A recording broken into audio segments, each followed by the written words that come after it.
Takže dnes máme 27. júna 2023 a idem si natočiť to, čo je nové s mojimi melónmi.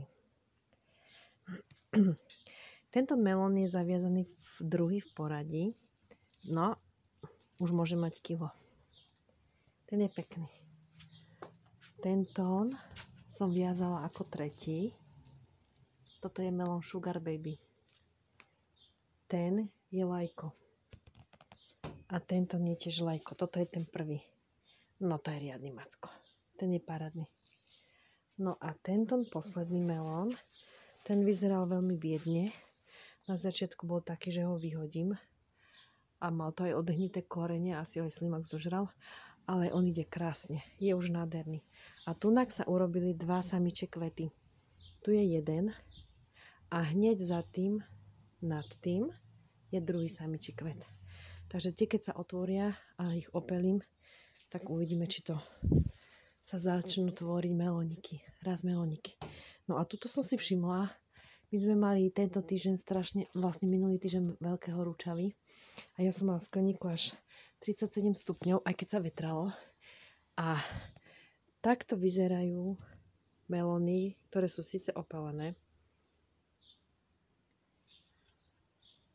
ale takto sa stvrkávajú. A nevedela som prečo. Ten tón sa ani neotvoril, ten kvet. To sú všetko samičie kvety. A je už žltý. A čítala som o tom, že údajne, keď je teplota už 30 stupňov, tak peľ sa stáva sterilný. A hoci som ich opelovala, tak nie sú opelené. Oni sa normálne stvrkli. Tento jeden, ten je takisto opelený, ale neviem, či bude rásť. Neviem. Nevyrovnala sa tá stopka. Tak pochybujem, myslím, že mi ten odpadne tiež, ale uvidím, budem to sledovať. Lebo melón, ktorý je aj tento, sa vôbec neotvoril. Neviem, či bude. Ale tuto mám ďalší. Ten ešte nie je otvorený. To je čerstvo narastené. Tak uvidím, keď sa otvorí, ho opelím.